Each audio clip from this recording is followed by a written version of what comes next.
Today's creators call will be another technical breakdown. We will talk about the latest reel that I posted yesterday, and that was for the ones that haven't seen it, the one where I did the trend with the car that with the swiping finger thing, which was pretty big on Instagram. So I decided to do a trend and do a video about it. And for those who haven't seen it, I'm just going to play it real quick.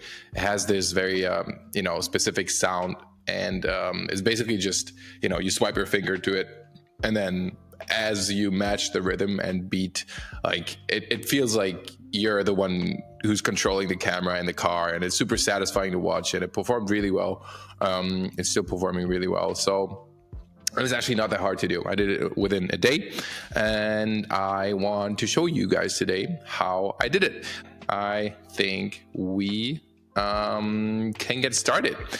I would like to open up, before I show you the tips and tricks behind it, I would like to open up the original project file and show you what my Blender file looked like. I have to say and warn you that this was done within a day, because I really wanted to make sure that I get a video done in time, and I wanted to have the video out as soon as possible. So I did a very messy job of organizing my files. I usually don't try to do that, especially when I have other people working on it. But because the time was so tight and I knew what was important for this one, I was like, okay, I have like one day to do it, and I want to do it. And that's also what I'm trying to push here, is like, you have to try to get things done as fast as possible while they're in the trend, or like, with these types of trends, it's important to like keep up with the trend. So however, like whichever way you take to get there, just get it done and put it out there. That's what I always try to preach.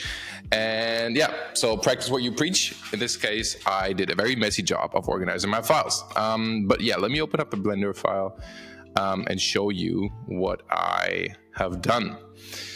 Ooh, this is going to be interesting. Okay, let me open up the project, and you will see what I mean when I say messy in a second. But I will try to break down the key components that I think make the animation, because at the end of the day, with most of my stuff, it usually is very repetitive. Like, the stuff that I do is actually not that hard to do. And when you look at the scene, it's actually not that big. It's just a desk floating in 3D space, because I wanted to have this car in miniature format fly onto the table and have like a little animation going around it. So that was basically the whole setup that I did. I used like presets from Blender Kit, but that was all drag and drop, and honestly that made for the perfect setup. So if we look at our animation from our camera view, we will see that it looks something like this. And I am going to do one thing, because I don't think you can hear a sound when I play that. Correct me if I'm wrong, but I don't think you'll be able to hear the sound. So I'm just going to delete the speaker here. I'm going to show you the scene setup so you can do that for yourselves in a bit, but I'm just going to play the animation, see what it looks like from here. That's, you can see it's pretty it's pretty much the same animation as the rendered version, except this is not rendered. And I think it's always funny to like see, when you look at it like that, it looks very complex.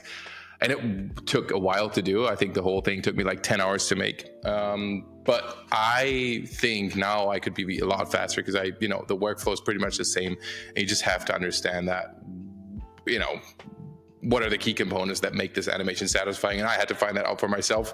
And first of all, I had to find out if this whole thing is actually going to work, because from what I've seen on Instagram, most of the trends that did the swiping up and down thing were mostly just other like animated like 2D characters that were jumping up and down, and this was full CG and like very drastic and like super dynamic camera movements. So I was like, okay, is this even going to have the effect that I'm trying to achieve here? But apparently it did. So I want to show you what I did here. Okay, let's look at it from the outside and see what we have. As you can see, it's going to look pretty messy, bro. The car animation is not even that satisfying to watch from the outside. It's just very choppy.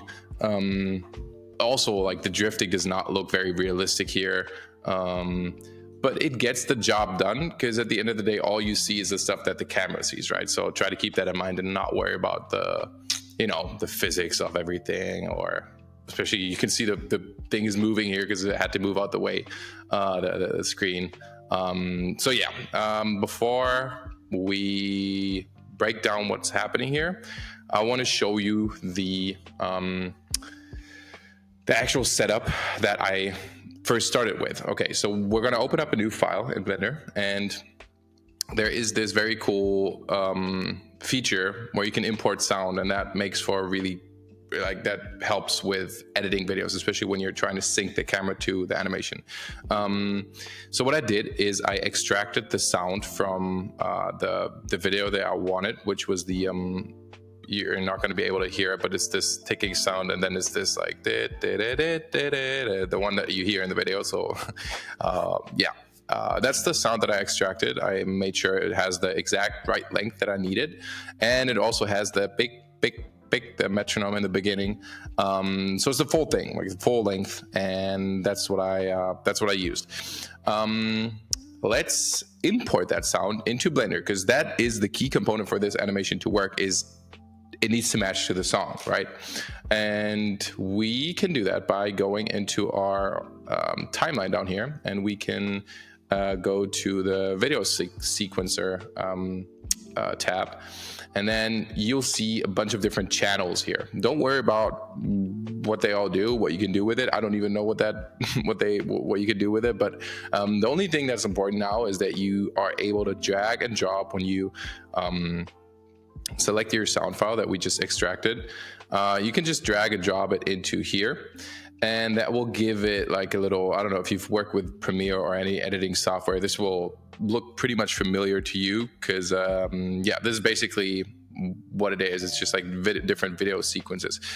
In our case, we just want the sound to be in our scene, and we can even we just make sure that it is at the beginning. It's at the beginning of our scene. So when we go to frame 1 here, you'll see the sound file should be right here. Okay, so it starts. And now we can make sure that our scene is the right length. So I think if we just crank up the frame range a bit, and let's say we make it to frame 500. Welcome, Aladdin. How we doing? I think the whole thing should not be longer than first of all, we have to make sure that the frame range is set to 30 FPS, the one that we're trying to work with in here. So you see the whole thing changes. And now when we go to, I don't know, let's say, what's the total length? I think it's like 536 or something, 537. I like to go with the, scene setup first, and then try to worry about everything else. So I just want to have the full length, start and finish. How much do I need to animate in one single file, so I know exactly what I'm looking at, what I'm working with. Okay, we have that set up, and the cool thing about it now is you won't be able to hear it, but when I play the whole thing, when I play it here, I hear the sound that I just imported, and it's synced.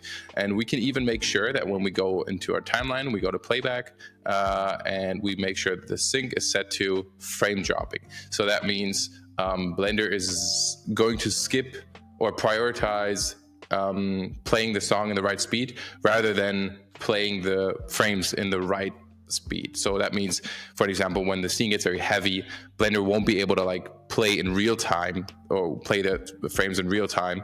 But in this case, it will just make sure that it skips all the frame that it can calculate and just make sure that the song is intact and in time. That's important for us to be able to sync everything. Okay, cool. So now you guys don't hear the sound, but I do. It's pretty loud. So what we can do now, next thing, before we dive into the actual scene and talk about the car, I want to show you the basic principle of what makes this animation so satisfying to watch, what makes this animation so so unique, I think.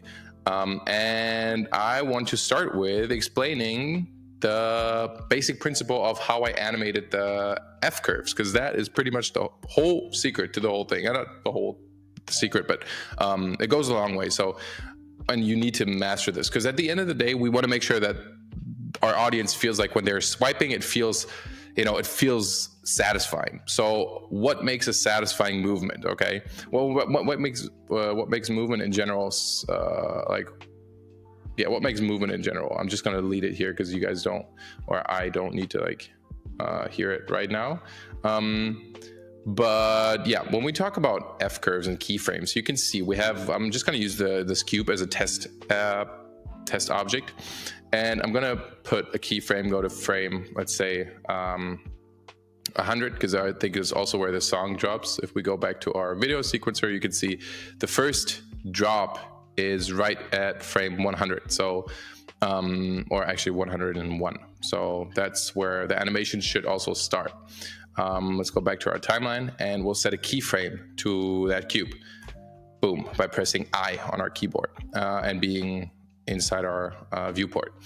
And now we just have to make sure that we understand how much, because at the end of the day, the timing is always the same, right? The finger goes up and down in the same speed, and we have to make sure that we match that in 3D. So when I go back to our video sequencer, you can see pretty much all these peaks, all these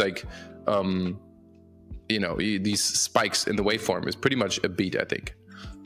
Yeah, so every time we see a spike, and it works really well with this song because it's also it's a very easy movement to do. So in this case, we just look at where we see the next peak in our timeline, which would be here. So we start here and then we go to this one. And then we can go back to our timeline and we can see that we end up at frame 115. So let's move our cube up like this and set another keyframe, I. And now we have the frame range that it will take in between beats. So every time we swipe up, we have 1, 2, 3, 4, 5, 6, 7, 8, 9, 10, 11, 12, 13, 14. We have 14 frames in between each beat drop, and that does not change for the whole animation. So whatever movements we do, we make sure that is always the same speed. That will give it this synced in time effect. So right now, if we play this animation and you imagine yourself swiping, it does not look super satisfying. It does not feel like, it's too slow in the beginning. So how do we change that? We make sure that our F curves match our speed, because when you swipe on your phone, you usually want this thing to react instantly because you swipe pretty fast, and then we want that to be reflected in our animation. So we can do that by pressing on our object, going into the graph editor, and then before we do anything, we make sure that we press A, which will select all keyframes, and we press right click and we go down to handle type and we click on free. What this does is it will allow us to move the handles of the curves individually. So if you look closely, and if I make this a bit bigger, you can see that now we can move it, we can move this side of the handle, and then we can move this side individually. And if we didn't do that, that would not be the case, because in this case you can see it's moving both at the same time, but we don't want that. I'm going to show you why that is the case. So let's do it again. Press A, handle type, free. Okay, so right now it's a pretty easy movement, and our cube is just going up. But the important thing is that we have our cube move up faster. So we go down to our blue F curve that we can select by pressing down here and then going to the Z location. That's the only value that we changed. And we can select the handle, which is down here. It's a bit fiddly sometimes, but just make sure that if we drag it up, it's very fast in the beginning. So you can see the difference in movement now. The cube should move up very fast and then slow down. So boom, right? This is what we just created. And we can make it even more intense by dragging the other side of the handle out more, in this case to the left side. So you can see this is like, it's basically just, it's too fast for like normal animation. This is just like almost instant. But in our case, since we have a manual swipe happening, a human, we want this to be the case. So in our case, the whole thing should go up like this. Okay, and then the next movement, let's say we the movement starts with the finger going up, and the next one, we realize we need 14 frames, so we'll go 14 frames over. In our case, this should be at 129, and we can move it down again like this. By the way, I'm just doing this to show you the basic concept of the movement, because that is the main thing you need to keep in mind. And also the main thing that I spend the most time on is getting the movement and timing and F-curves right. So try to understand this first, and then we'll go over the technical stuff like the car, the lighting, the HDRI. That's all like not so hard to do. But if you don't know how the animation looks, like what to do to make the animation look cool, all the other stuff won't really matter because the video won't feel satisfying. That's the main thing. Okay, now we set another keyframe, and you will see as of right now we have the same issue with the F curves at the other side, in this case on our right side here. So we'll do the same thing. So every time we change the F curves, we'll select all keyframes, we'll go to handle type, free, and then we'll do the opposite. In our case, we want the cube to move down, and we want it to move down fast. So the basic shape of curves that you will see throughout the animation, and I'll show you the project file in a second, is this shape. So it's fast first, and then fast, slows down, fast, slows down, and that's basically the whole thing. And this is a very easy, very easy thing to understand, I think, because we do have the finger movement in mind, right? And when I did the animation, actually, I was sitting at my desk and I was doing this over and over and over again to make sure that it feels satisfying, because we want to focus on the stuff that makes the video perform well, and we don't want to lose focus. Or don't want to lose, get distracted by other stuff, or like spending too much time on, I don't know, like the wheel material, because, just prioritizing the stuff that will make the video perform well, and that will be important, that people will notice. And people will notice if something is off, like if the timing is not right, if the movement doesn't feel satisfying, they will swipe. It doesn't have the same effect. We talked about psychology last time. So keep that in mind. So this is pretty much the concept of this whole animation. And let's make it, before we dive into the actual project file, let's make it a bit more interesting by adding some rotation to the cube. Okay, so if we let's say, for an example, I'm just going to put like a camera here, just as a little reference. So if I move this over here and I make sure that it is set straight towards the cube, let's make it a bit wider, and let's also make sure that we are working in 9:16 format. Okay, so let's look at this animation, and now I want you guys to pretend that this is your phone screen. Okay, and I'm going to move the camera up a bit. Pretend that this is your phone screen, and pretend that there's like a rhythm happening, and like the first movement is to swipe up with your finger. Okay, in this case we'll just boom boom boom, 3 2 1, up down up. I mean, this is basically what this whole thing is, right? It's just an up and down movement and left and right movement. It just matches the movement of the finger.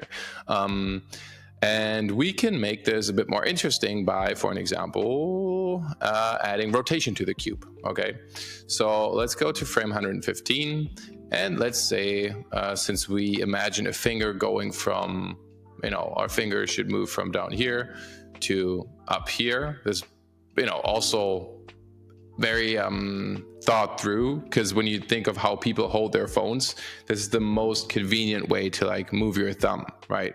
If you hold your phone like this, if you hold it like this, if you don't go straight up and down, this is way too like people don't do that. But if it's just like a, up, down, like this is the movement that the thumb would do. It goes from here to there and then up and down. So if we visualize this for our animation, we could even add like a little side movement here, because we drag the cube to the side. It's more like it's not only up and down, but it's also to the side.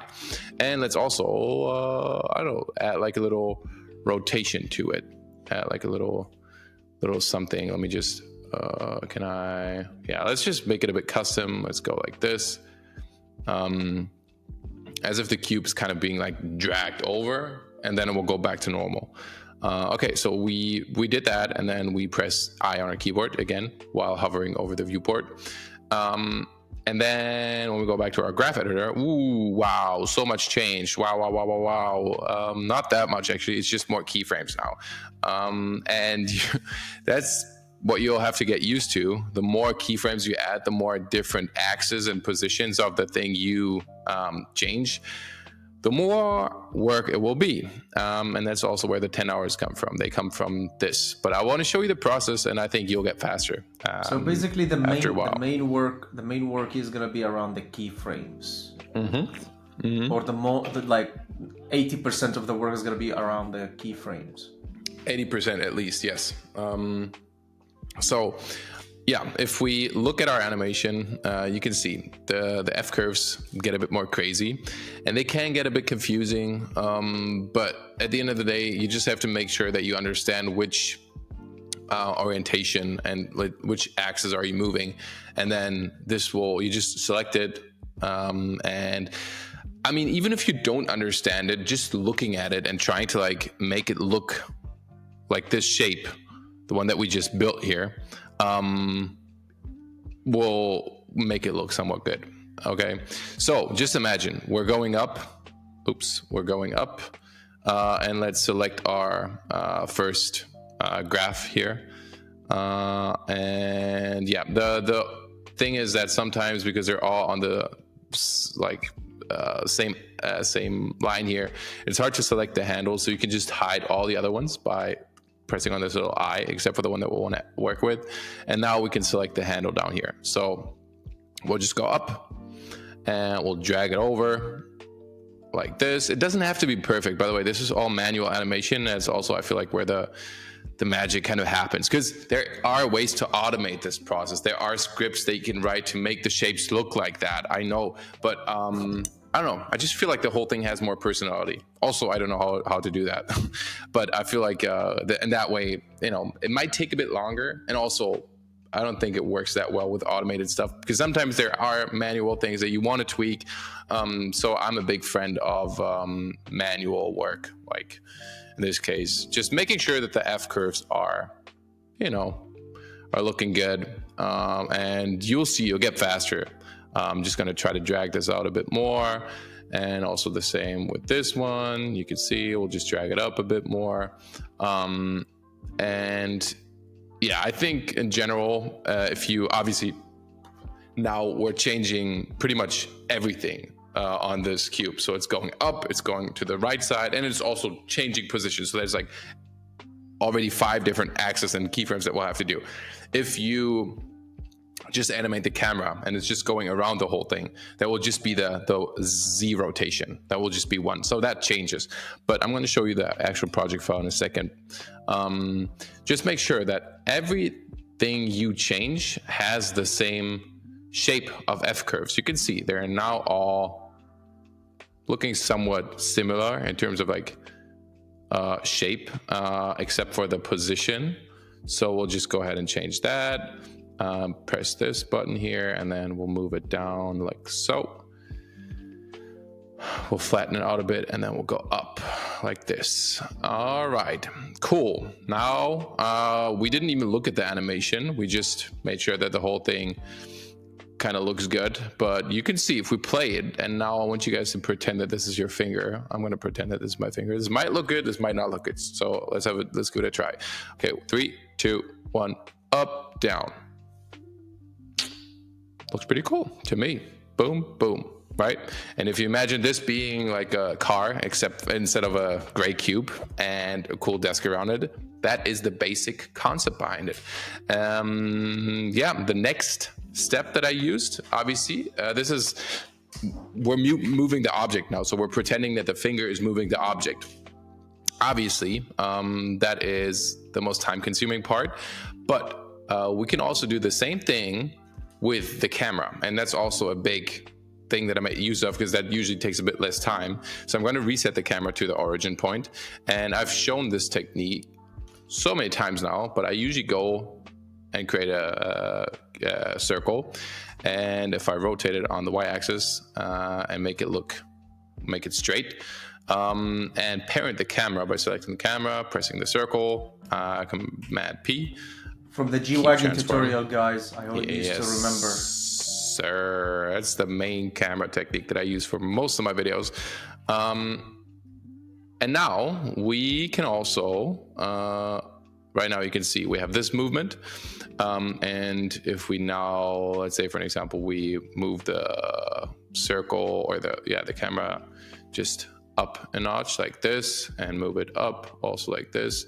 So we're always pretending that our finger is down here first and then it's moving up here. So this would kind of like, I guess this would kind of work. I just want to make you understand the basic idea behind it. So let's say this is our animation, and then the next thing, right now the finger is going up, down, and now it will go up again, right? And in our case, we can now, instead of moving the object, we can animate the camera. But in this certain, like because we're swiping on the screen, want this to feel natural. And if you swipe on your phone, the camera, or like if I show my phone screen, the camera does not, like the movement of the phone does not match where the finger is going, right? So as I'm moving up, the whole thing, like, obviously it's moving up too, but it's like it's opposite, right? So when because this is coming up, but if I, for an example, show my phone screen, if I swipe to the side, like it's just following my movement, right? So I would swipe, and we have to like think of it as a phone screen, basically. So if we now want the swipe movement to happen, we want to kind of like make it feel as if we're moving the phone screen, right? So in our case, since the thumb now is down here, because we went from up here down here, it's now going up again. So we'll go ahead and go to the last keyframe and go 14 frames over, which will give us, which will be 143. And instead of moving the camera up, because the finger is going up, we'll move it down, right? It's the opposite direction of what we're doing here, right? So the actual object is moving down, because we're basically just dragging the camera to the side. This will make sense in a second, but let me just, before we do anything, go to the actual keyframe, set a keyframe by pressing I. And now let's go 14 frames over, which will be 100 and... wait, where did we end up? 57 here. And now we won't move this way, right? The finger is going up. Remember, the finger is going up. We won't move this way, but we'll move this way. And also we will move down like this. Okay, we can even move it down on the z-axis. So now we changed 3 values of that camera. Okay, let's press I, and now you can see it's not satisfying. Why is that? We need to do what, Aladdin? We need to change the F-curves, correct? Can you hear me? Yes, hello? I can hear you. You were muted, yes. I think, yes. Yes. Okay, so we'll do the same thing. We'll click on F-curves. We'll select everything by pressing A. We'll select it, handle type, free. And now we will go and change our little handles here. Let's move it down here. Yeah, the F-curves. Just change the handle type to be free, and make sure that we fix the handles A quick question regarding the F curves and all the keyframes. So is it like more similar to DaVinci or more similar to After Effects?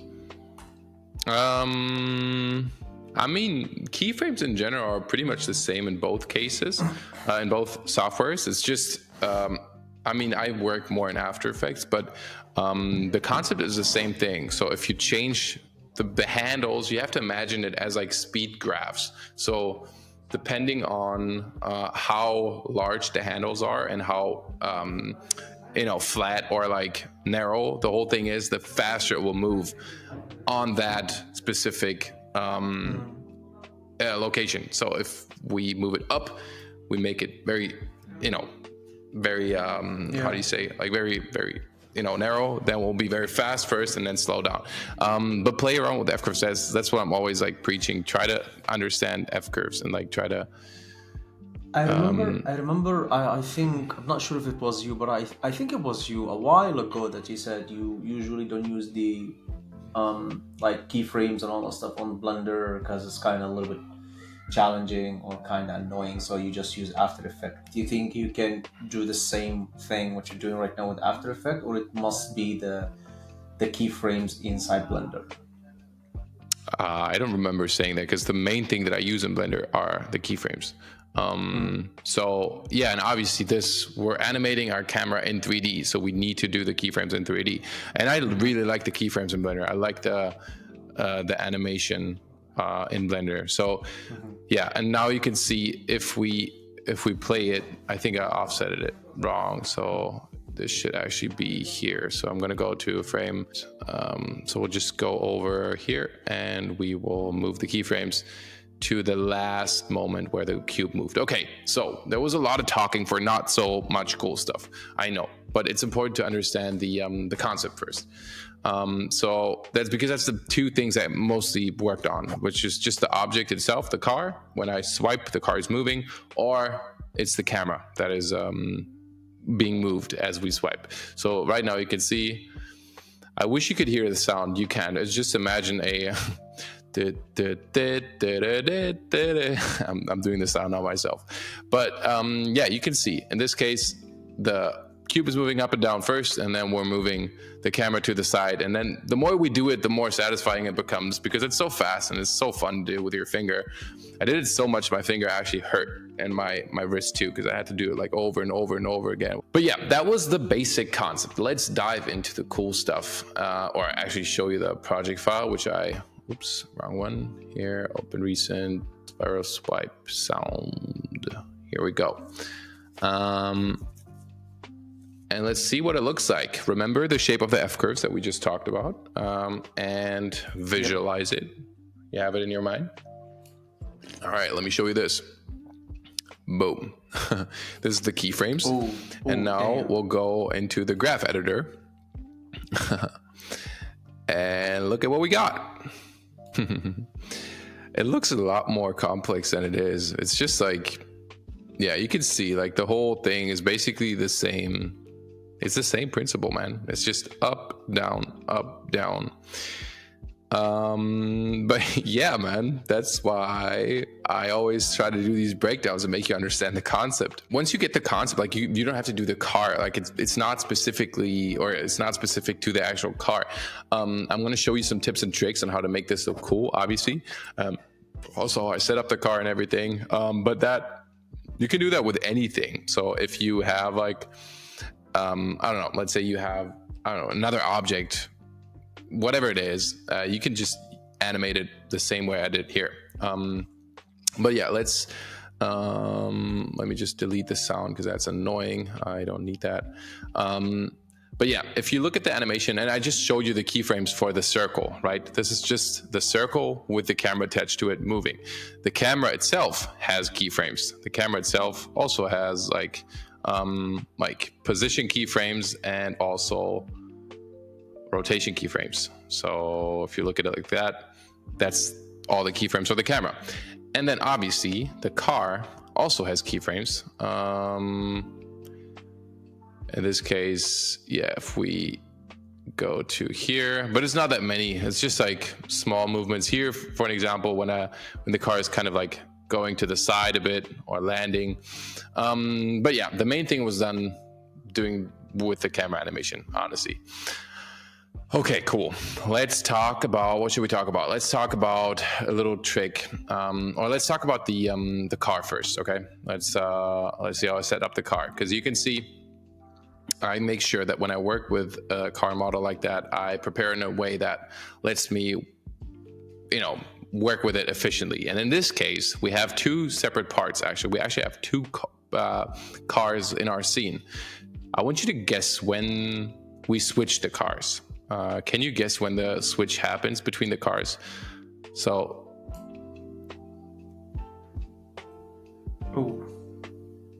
did you see it? Can you repeat it again? Yeah, I can play it again. It's just, you won't see it because it's just one frame.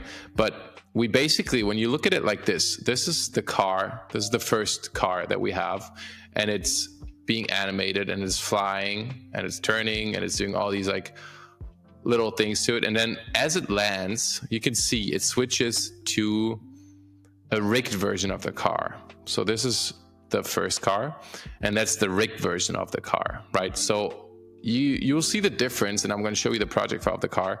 But the main difference here is that in our case, in the first car, we don't have any bones, any like rigging to it. We talked about camera rigs. This is the same camera rig that I used in the last camera rig tutorial, which you can also rewatch. But this one just has empty objects that I can use to control the car. And I set it up in a way where I can move the body individually, I can move the tires individually, and I can move everything at once. So that's basically the first setup for the car. Also, did you have to do some parenting, or it was already like everything was attached? No, I'm going to show you the project file with the car, the two versions of the car in a second. But the second version of the car has a rig. Actually, I think it might be easier if I just show you the project file of the car. Let me not save that one. So these are the two cars that we have, right? And you can see one of them is the one that I just showed you, is the one where it's just empties, and all the objects. This one, for an example, they're all parented to the according empty. Here we have an empty, which is just called, and this is called main control, which has all the other empties parented to it. Okay, so then we have the empty, which is called body, and this has all the stuff that is the body, right? So if we move this one, it's just the body, and that's attached to the empty of the body. And then same for the wheels. Everything that is part of the wheels, which is the rims, which is all that, that's all connected to this one empty. So, and that's also all in the center, because if we spin it, it doesn't wobble. It wobbles a bit, but naturally, right? But it's super centered. And that's important when you want to animate wheels. You could use this rig, or this not even a rig, that's not a rig, that's just empties being parented. And you could actually do a manual animation with it by just animating the camera like this, and then animating the wheels, right? But I like to use a more custom rig, which is the free car rig that I did the tutorial on. And if you want to see how I set this up, watch the tutorial. But basically what it lets me do here is, if I go to pose mode, I can select different parts of the car and I can move them like this, right? And this will make the body move accordingly. And I can also move the body by just controlling this handle. I can also do the wheel thingy here. I can spin the wheels and they're all following. And I can also make the car drift. That's my favorite thing about the rig. I can make the car drift and the wheels in the front stay centered. And that's how you can get this cool drift movement happening. Okay, so that's the two car setups that I built. Again, the setup was pretty easy. I just imported a car from here. I think it was called BMW E30. It was one of those models which you can download when you have the Blender Kit add-on installed. I don't know which one it was. It was one of these. And I just clicked, drag and dropped it, and it was in my scene. Changed the color, and boom, it was here. And now I just had to, and we did this so many times now already, you should know how this goes, the parenting and making sure the objects are connected to the right empty. So if you don't know how to do that, watch the G-Wagon tutorial for an example. I explained that there. Yeah, so that's the 2 car setups that I used, and I brought them into my, oh, you have a question? No, there's no question. Everything's good. Okay, cool. Let me open up the other project file. But yeah, I think the main reason I used 2 different car setups was because I wanted to have this second car follow a specific curve that I drew onto the table by drawing a spline. Again, if you want to know how to animate the car rig by using a curve and following a curve, watch the car rig tutorial. I'm trying to make these breakdowns and direct into specific directions because I don't think there's enough time to explain everything in one tutorial. It's just different steps that are all being brought together here. So this is more a breakdown. It's in the community, guys. In case if you're wondering if it's there or not, it's already uploaded there. I think it was like 3 weeks ago or 2 weeks ago, something like that. Yes. So this car is basically just following that curve. We talked about it. It's just doing this movement, right? And it's following that curve, and the camera is following the same curve as the car. Yeah, and everything from there on was pretty much, honestly, just a lot of manual work, a lot of manual keyframes. You can see it's mainly just the camera that is doing the cool swipey thing. And everything else is just the car. And then from there on, it's just being creative, bro. Honestly, like switching between different angles, switching focal lengths. You can see I even dropped a little engine into the front of the car, which was not there, and parented to the body of the car. But this engine is also a free model that I got from Blender Kit. It's also animated, which is really cool. So it's this one. If you just type in engine, it's here. It has these moving cylinders, and I just dragged and dropped it into here, place it in the front. Yeah, so that's the engine setup. And then again, all these other models, they're all from Blender Kit. So if you don't have Blender Kit, it's honestly such a game changer. If you just want to build a scene quickly and make or get like geometry for your thing, then this is the way to go. And let's talk about lighting as a last step. I recorded the first video, or the whole thing was supposed to be in my office, right? And I did not have time to do manual lighting, and also obviously didn't have time to build my office in 3D. But there's a very cool technique that you can use to fake that, especially when you work with miniature stuff like that. Because I just used a 360 camera, which is this one. And I'm going to do a specific tutorial on how to make use of this technique. This is also done in my Samsung video, but this is going to be for a future video.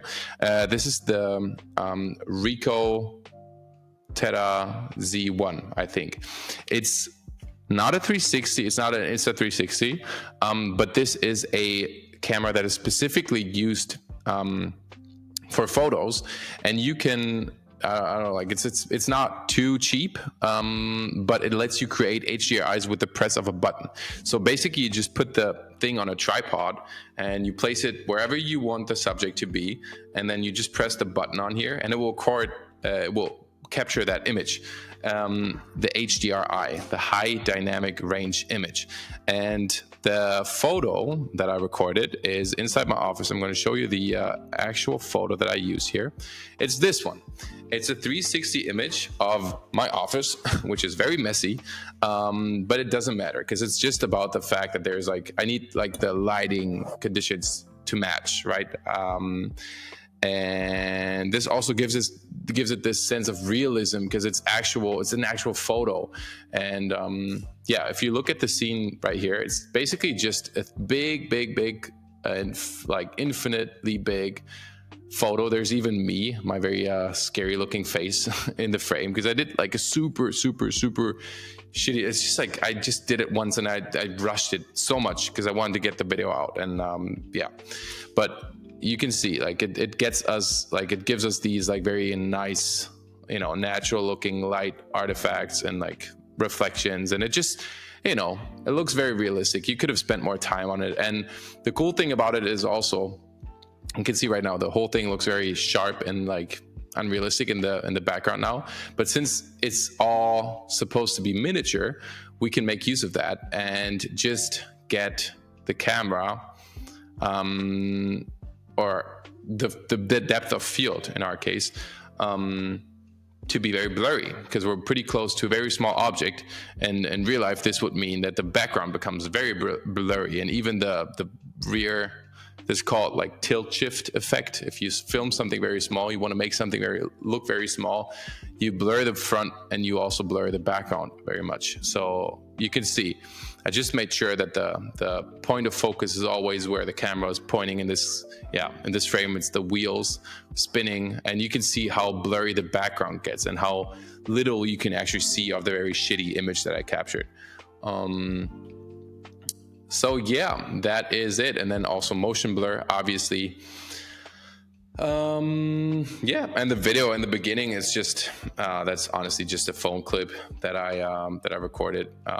It's really not that special. If we look at it here, you can see it's just a phone clip of me standing right there, and then you know, I had this car inside my hand. This is the actual car that I had in the video.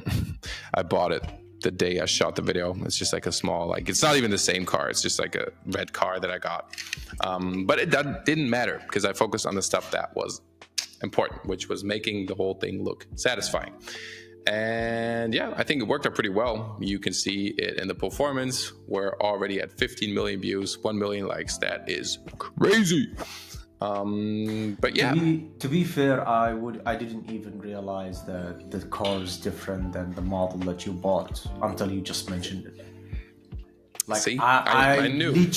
I literally didn't think of it at all. No, so I don't think there's a until person you who pointed it out. thought Until of you it. pointed out. If you didn't point it out, no. Yeah. And I knew that. So I was like, okay. And then obviously, I know there's probably people who will be like, okay, shit, I need the exact model, because you'll see it in the video. You will see, bro, nobody cares. It's about the effect. It's about the fact that, you know, it's so fast. Nobody cares. Practice what you preach. Get the video done. It doesn't matter how you get there. Get it done. Make the effect, the initial idea that you had, make that the priority, and not let you be blocked by all these, like, because when I thought of the idea first, I was like, shit, this can be a lot of work, but how can I make it achievable within that one day that I have to create the video? And yeah, it's just proof of concept, I think, of getting stuff done gets you so much faster. Because I could have spent like 2 months on this thing, would have not made a difference in performance. And obviously, also someone pointed out the wiener on the board. That was actually on purpose. We drew that there for comments, and that was also worked out pretty well. I think the comment that pointed it out had like 5,000 likes.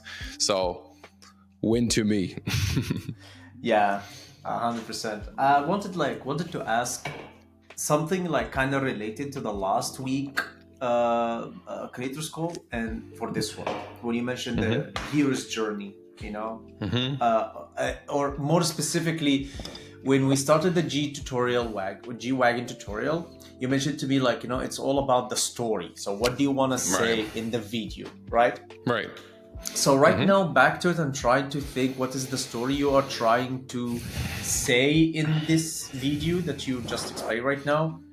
Yeah, if you can go through it, like, what's the story? Like, what do you want to tell? What's the story behind it? Yeah, I think story is like a very, you know, it doesn't need to be like a story that's being told, right?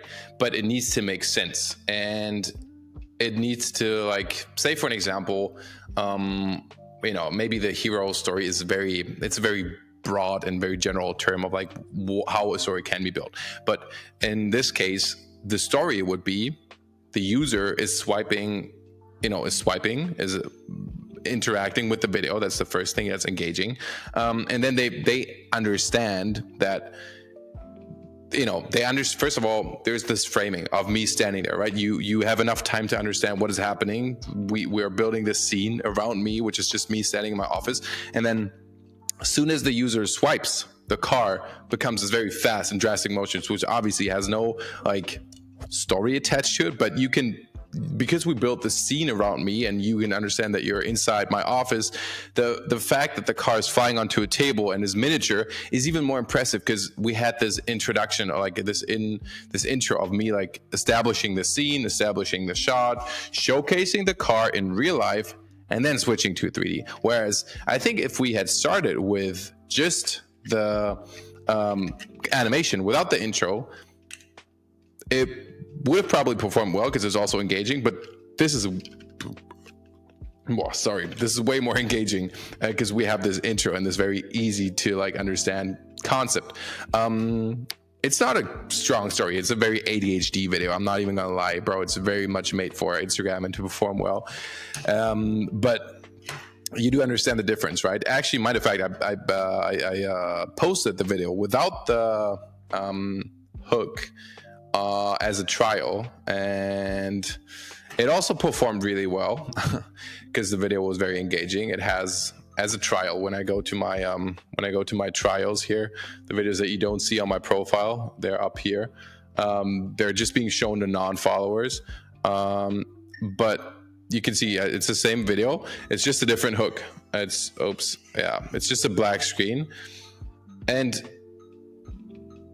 it's just the intro. It's just without the intro, right? It performed really well for a trial. It has 1.2 million views as a trial, but compare that to the 15.1. And that's the power of the trial button. Yes, sir. I mean, I knew I was going to do that video, but I just wanted to like see what the retention would be, even without the intro that I had in mind, because I had the animation done. I just wanted to know, is it engaging enough? And I saw with the watch time that of all people that watched past the first 3 seconds where the actual video starts, I think the average watch time was like 12 or 13 seconds. And that's really good, or even more, like 14 for a 18-second long video, which means it's pretty engaging. And I knew that if I put the right hook in front of it and make people like give them a bit more time, it's like, I think the watch time now is at like, I don't know, also at 14 seconds or even more. But obviously it's a lot more views. So yeah, it's 14 seconds, but also like it's shown to a broader audience now. So yeah, I mean, the stats don't lie. So, I hope you understand the basic concept of what I did here. I hope you got a bit of an insight of, what I prioritized when I brainstormed the idea for the video, and how I got it done in such a short period of time for a fully CG animated video. And yeah, stats, performance. It would just be cool to see how the transition between the real video and 3D. Okay, cool. Let me show you how I did that. It's actually really easy because the movement is so fast, right? And I'm gonna pull up the actual After Effects project file, and I'm gonna share my screen for this. Here we go. Boom. After Effects, viral swipe sound. Let's go. Here we go. Okay, so this is the project file. The most of the stuff that you see in here, all that is all sound effects. It's such a messy job, bro. But basically, it's this intro. I animated a circle here, like a little red circle that is going up and down. Which, by the way, if you look at the F curves of the circle and you look at the position, Y position, does that remind you of what we just talked about? Yes, absolutely. It's the same movement. It's fast, slow, fast, slow, fast, slow. But yeah, then the transition is basically, if we go through it frame by frame, it's very messy, bro. It's honestly super messy. So I ended the actual video here. And then what I did here is if I remove the blur, let me actually rotoscope, directional blur, move that away, and also move the motion blur here. I basically just rotoscoped myself out, and I keyframed the video, or the subject, which is my arm, to somewhat match. But you can see the background is already 3D, and this is even a wrong HDRI. This is not even the one from the office. Like you can see the background does not match at all. But I usually spend more time on this stuff, but it's the same idea. But in this case, I knew it would not matter at all because it's just like 2 frames and then it's super blurry and we have a straight point of focus, which is the car. But yeah, you can see that it's mainly just the movement. So I made sure that the phone, the person who was recording me was moving the phone to the side as I was moving my arm to the side, right? So that matches. And then the movement in 3D is also the same thing. So the camera's moving to the side first. And from there on, bro, like it's just honestly, you can see it's like a couple frames. And once we have this look somewhat clean and we add like a bit of motion blur to it and even more motion blur with this directional motion blur, bro, you don't even know what's happening. You don't care. Also, your big ass thumb is in the way to like see the transition fully. Yeah, that's that. Cool. The movement is so fast that we don't notice. Yes, exactly. So spend time on the stuff that where you notice it. If you can hide it, make use of that as much as possible. Cool. Thanks, guys. See you next time. Bye-bye. Bye. All right.